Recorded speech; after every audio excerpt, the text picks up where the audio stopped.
And now he's projecting on there this video, and it starts with the very creation story, and it goes up through the whole story of the creation, all the way through up to Moses' life, all the way out to the end, where he finally comes down to Laie, Hawaii, year 2010, when the end of the world comes, okay?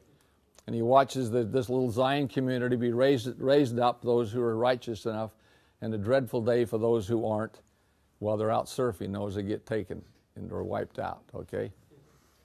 Great and dreadful day. He sees it all. Now, who's got it on your screen? Read to us verse 8. Moses chapter 1, verse 8.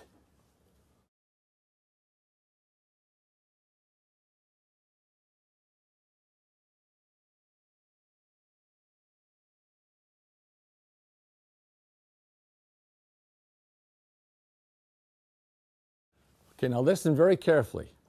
Really, really important question. What do you believe that Moses greatly marveled and wondered about? This is really crucial, my friends. I want you to think about this. I'm Moses. Who's this?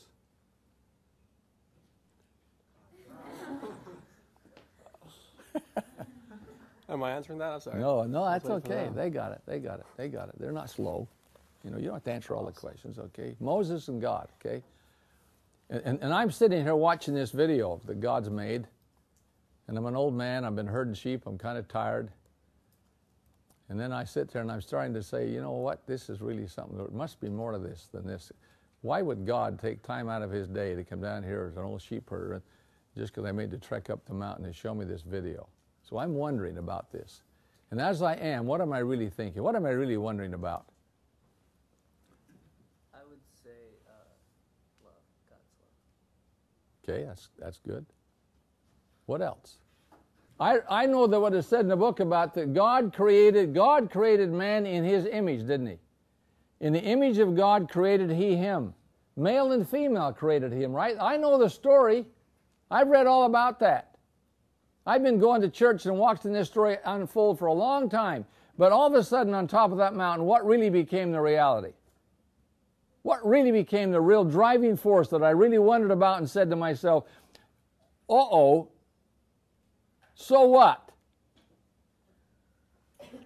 What's the point?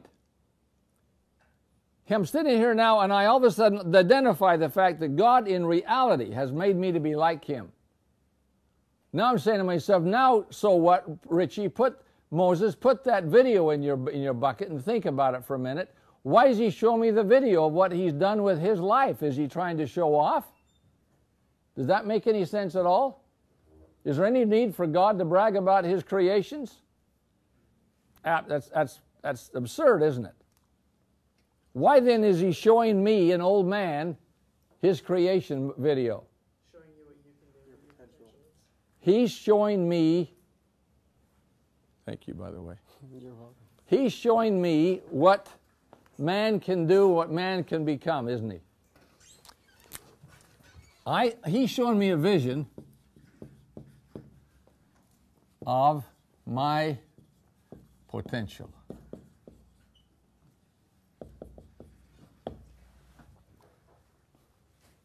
I stand on that mountaintop and I see God and I say, you know what, now I really understand what man's all about.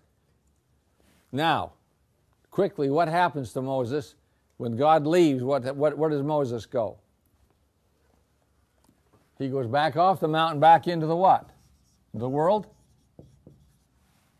Who comes to him? What does he say to him? Moses, son of man, worship me. Moses, son of man, worship me. What's he trying to say, you know? Because what did God say to him? Moses, son of God? You know, here's the story. Here's the reality. And then Satan says, Moses, son of man, worship me. And over again, he keeps saying it. What does Moses keep saying? I don't want anything to do with it anymore. Yesterday I did. Yesterday I sat around the campfire. Yesterday I went home and watched TV. Yesterday I went to the beach to surf. Yesterday I had all kinds of fun things in my life I did that were just kind of lackadaisical, by the way type stuff. But today, all of a sudden, I know now who I am and what my potential is. I don't need you anymore, nor do I want you anymore. And I think after 8 times, if I count right, Satan entices Moses to get involved with me. Worship me, worship me, worship me. I'm the God of this world. Worship me. And finally it says, after he said to him several times, you don't have any light. You don't have any light. I didn't know that yesterday. I probably knew you weren't worth much yesterday, but today I can compare you to what I know God is and what I now know the world has to offer, and it doesn't stack up very well. What you have to offer doesn't take me anywhere. You have no radiance. You have no light. You have no future. And I now know it, and I can see it, and I don't want to have anything to do with you. And finally it says, in about verse someplace, it says that finally Satan departed. He left him alone. And there's something symbolic about that we might come back to in a minute. But then it goes to verse 25. Now, who comes back to him? Who comes back into Moses' life? After he has been tested and he passed the test, then who comes back into his life? God comes back, doesn't he? Now read for us. Who read to us? Verse 25 and 26, Jesse. Read that next part, will you? Now listen very carefully. Watch what happens once this mortal 80-year-old man has been tested by Satan under his best conditions and has passed the test. Then God comes back to him and says, Moses, now listen.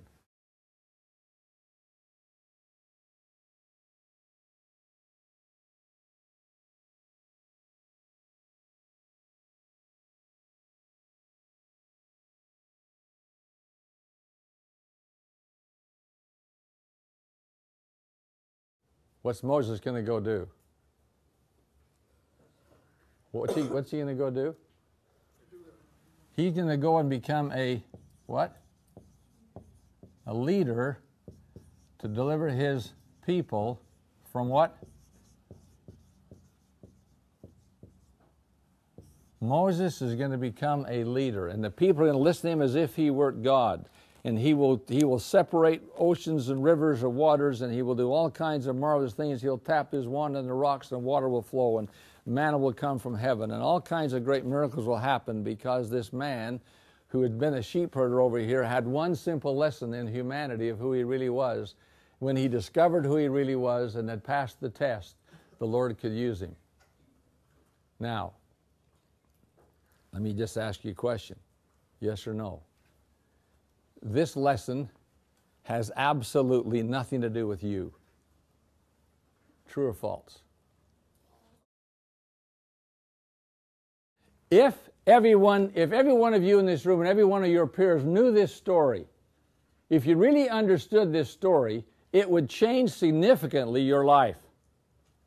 If that really worked, if that really took part in your life and you really become a habit of these great things, if it did and you passed that test, then who's going to use you?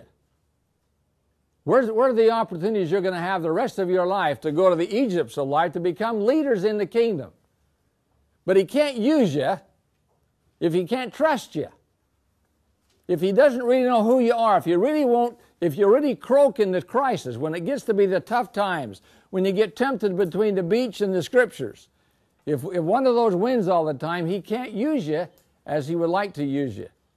Because he really wants those who are going to lead his people to be people who have somehow discovered this relationship, have passed their tests in life, and are ready to be used wherever they're asked to be used.